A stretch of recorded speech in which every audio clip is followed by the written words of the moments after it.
Alright, good morning. Kanina naglakad na ako punta sa bakery and bumili ng pagkain. So, grabe yung grabe ahon. Walkathon talaga. Although kalating kilometro lang, balikan sa kilometro. So, ulit yung mga dito, kalsada. Taas pa ba? So, ayan, makain yung wife ko. Good morning. Tapos, ako naman, papalipad tayo ng drone. Alright. Coffee mode.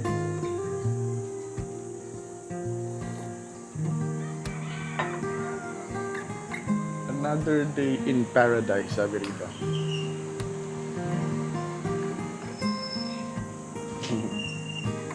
Tama nga naman.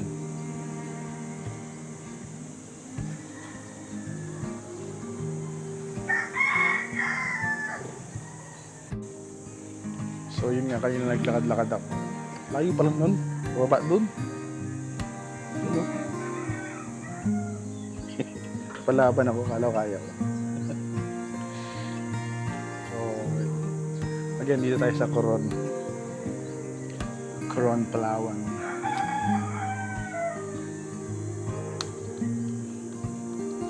Time check, ang oras na. Ano na 6:30.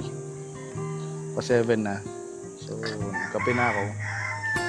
Yung asawa ko napakain ko na. Ayan, tayo naman ngayon magpapalipad ng drone.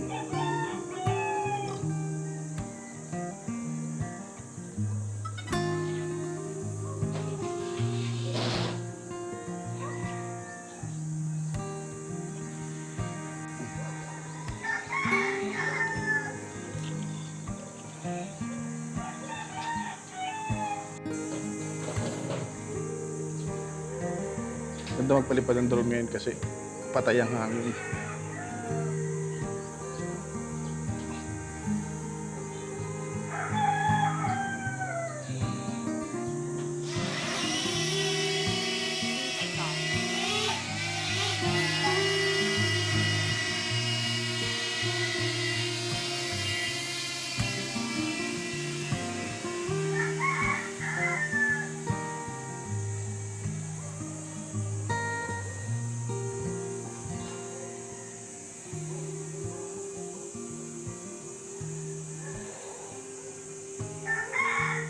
Okay, kumukuha pa siya ng satellite. Balik ako later.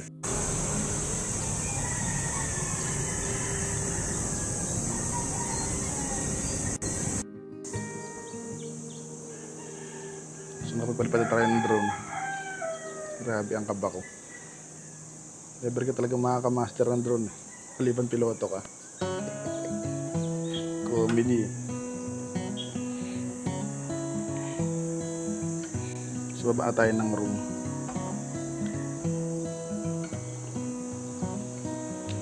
Kasi paikot pala yung Jollibee pag dito galing ngayon, no? Kaya malayo siya. Ikot ka pa ron. Yun, tapos sa baba doon. Let's go. Beach Escapade Tour. Oh no, I forgot my mic. Hi, good morning. Hi, morning. So, umakyat ulit ako dito kasi nagising yung dalawa. Kasi di sila good mood, kaya to lighten up the mood, nakit ko sila rito para makakita sila ng liwanag. Good morning, ate. Good morning. Ano mamagahin labi niya? Hindi ko alam kung ginagat ng lamok or what. O nauntog kagabi, nagarutan sila magkapatid. Nakatulog na kasi ako, grabe pagod talaga. Kiss daddy? Kiss daddy, kiss daddy. Show the camera. How you kiss daddy? Ate, kiss daddy.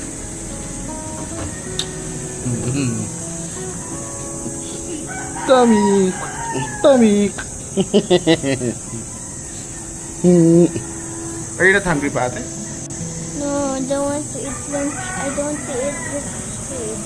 But if you don't eat breakfast, you will get hungry later while we're in the boat. And we cannot buy food. We're in the boat.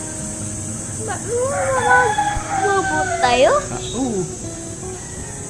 Because we're going to the beach and island. And you're going to play there. Boat island. Boat and then the island. We're going to ride the boat. We go to the island and enjoy a very beautiful beach. There? Yung No, far away pa. far away? Yeah, maybe behind those mountains pa. Doon? Tapos mag-ikot? Yeah, I think so. Maybe no. Maybe there, going there on the open sea. Oh. Ooh! Oh.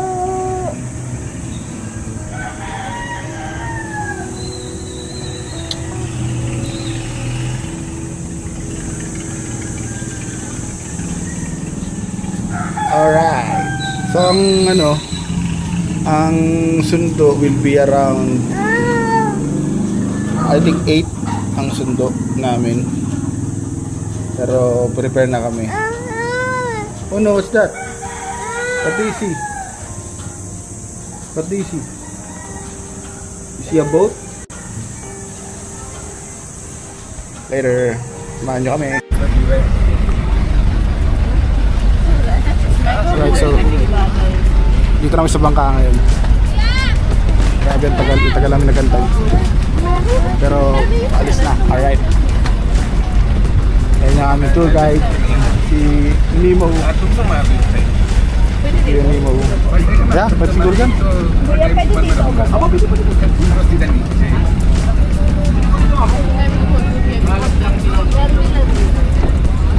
Alright, so everybody, Mommy, sir, can you wear your life jacket please? For the Coast Guard. Sabi, just put it on. Just put it on. Put it on lang. Put it on. Put it on. Yes, you can. Yes, you can.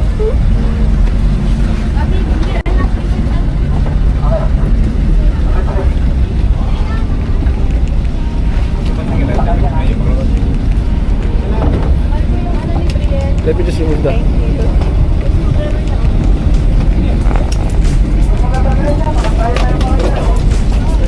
Yeah, I just put it there. The other one also.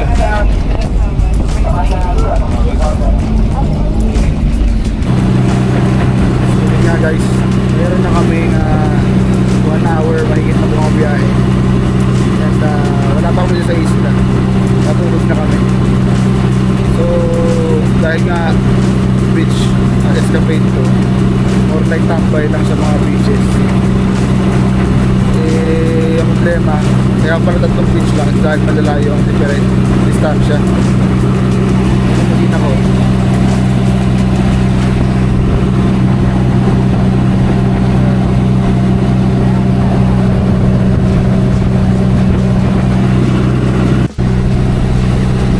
So after 1 hour and 30 minutes mahigit, malapit na kami.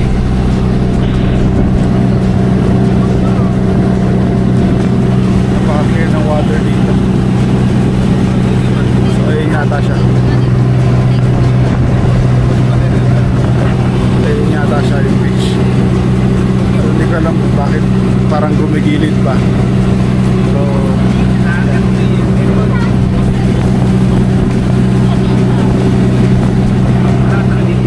update ko kayo. So, okay, so after almost 2 hours, dadaong na kami. Kaso wala yung sandbar. Hindi ko alam ito yung sandbar, pero yalok.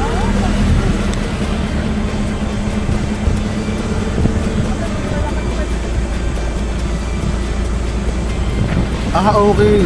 Sa kabila. Sa kabilang side, tawid lang. Dito lang pala yung daungan.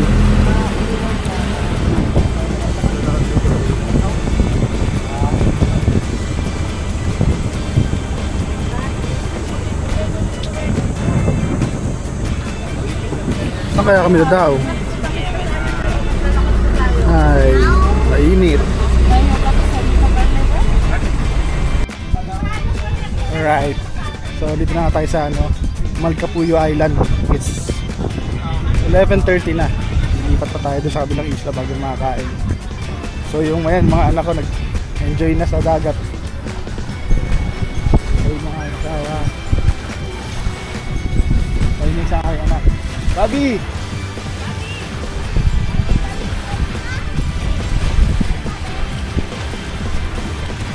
Enjoy na enjoy. Ito daw yung yung tawag na Little Boracay ng Coron kasi yung puti yung buhangin at pinong-pino. Kaya naman tuntua yung aking princess. Say hi. I'm happy. So update ko kay mamaya pagka lipat namin yung isla. Mag-swimming din muna ako syempre. Ang mali ko lang, hindi ko nadala yung waterproof casing nito. Ang alam ko, ang mga waterproof na device, hindi siya warranted to work or insulate itself from water kapag seawater. So, better be safe than sorry. Nice.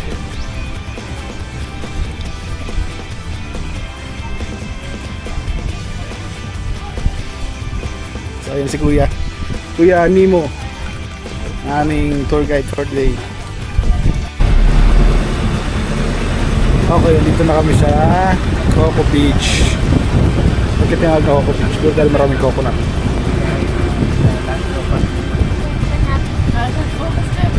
Sa Coco na.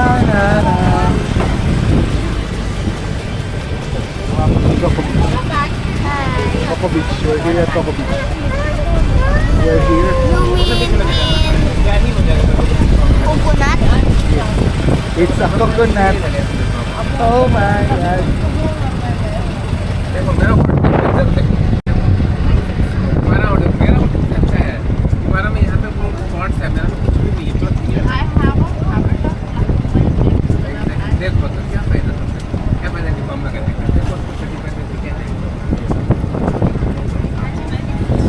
So dito tayo magda-lunch. Sabi, sana masarap yung pagkain. Sana masarap ang pagkain.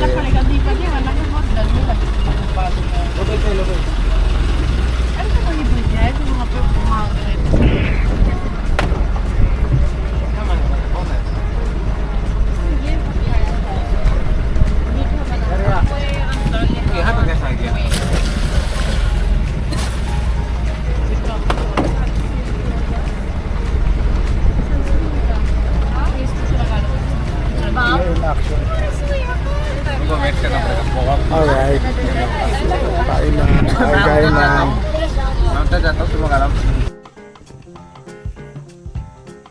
Pagod guys. Pagod. Diyan na kami sa Coco Beach. Time check. Mag-alauna na pala. Tumguts na ako. Yung panganay ko nag-swimming na. Pinabayaan ko na mag-swimming. Gusto niya eh. So minsan mas okay pa na i-give mo na lang kung gusto para mas okay yung mood. At the same time, okay yung vibes. Mawawala eh. Picture lang naman eh. Memories is memories lang naman talaga. Ako, I value the experience more. The feeling that you get, not just the memory. And then Coco Beach, dito kami kakain, lunchtime. Another hour to stay, maybe 1.5. Pero ang sabi nila, highlight daw talaga yung Ditayam sandbar later. Inaantay lang natin yung low tide. So ang kiring dito kasi yung mga nare-renta ng mga tipi huts. Tapos mayroong kutsyon at kurambo. Siguro malamig dito pagka gabi, kaya okay lang. Pero yung sa araw mainit. So meron silang ganyan picture area. Tapos merong mga lifted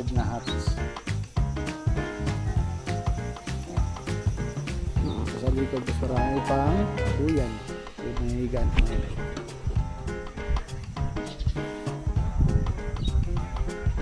Gutom na ako talaga. Check out yung food. Yan. So nagpicture muna kami. Iniwan muna namin yung maliit na bata dun sa kubo. Tama lang, hindi ko dinala yung mic, okay na to. Para rinig din yung ambient noise, yung hangin. Yung hampas ng alon. Kasi pag i-cancel lang yun ng mic eh. Ay yung anak namin.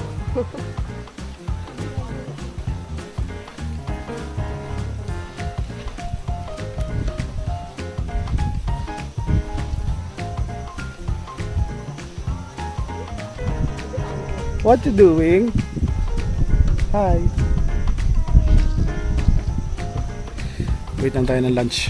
Alright, so kanina nagpunta kami ng Malcabuyo Beach. Nakita nyo naman sa mga drone shot. Ngayon naman pupunta kami ng Coco Beach, Coron. Dito kayo magla-lunch.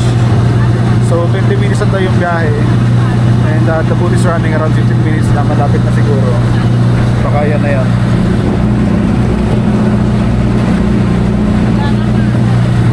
So samahan nyo na kami, tuloy na tayo para happy ang lahat.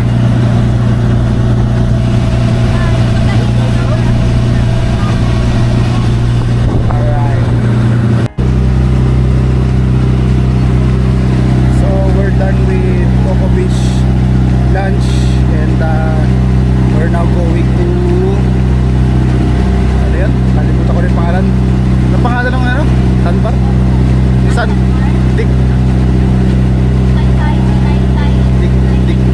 Diktayan. Ditaytayan, parang gano'n yung pangalan ng Sandbar. So punta kami lang mamaya. We're on the way na pala dun. So yeah, samahan nyo lang kami. Tuloy-tuloy lang. Kaya na sila mga basang sisiu.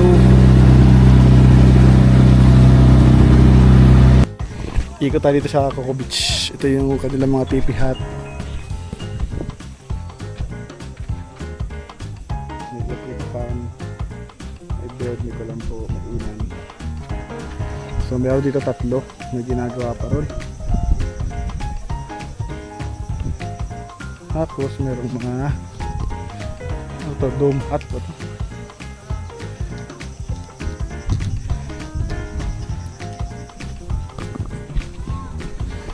Ikot pa tayo dito. Kaya lang, set mo na itong bag ko.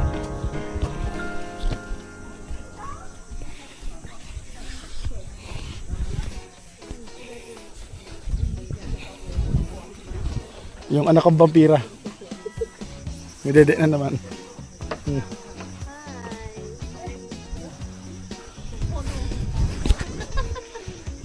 Busy. Yung anak kong vampira. Ito naman yung anak kong panganay. Sining siya ron. So ito yung sitting Instagrammable na chair nila for picture taking. And then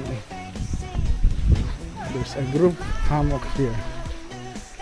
Kaso walang dawan yung puno. Init.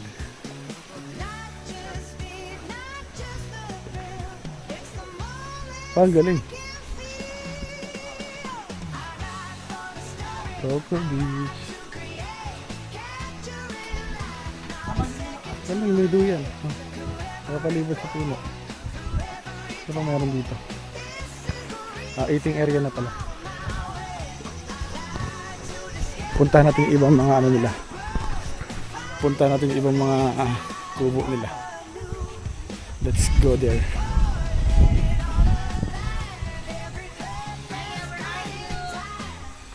Nice, ito mga magaganda talaga.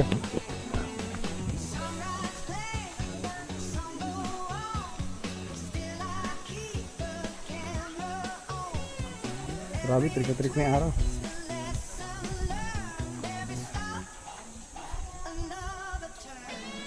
Yan mga kubo. Yung malaki rito parang function room. Pwede rin kumain. Ito yung matindahan sa dulo. Ganda.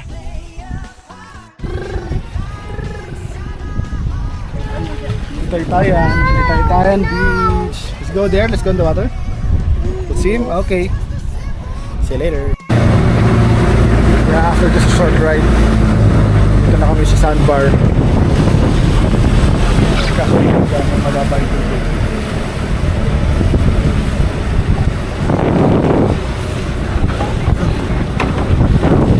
Pero pwede na. Pwede na. Marami na rin buhangin. Kapag swimming na rin. May sandbar. So napakainit yan. Time check, it's 2:20 here at the Taytayan Sandbar. Ayan.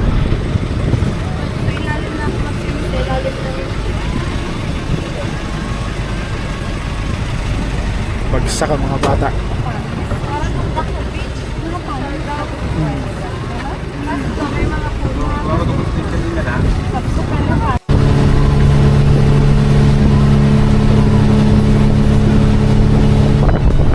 So malapit na kami sa port. Pauwi na kami. Grabe pagod at init pa kanina. So yun na meron doon tugo. So meron pala yan Manila or Manila yan, Manila to Busuanga. Sarap siguro motor ng ganyan. Anyways, ay pala yung cross ng Coron. Ay pinakita yun sa isang vlog.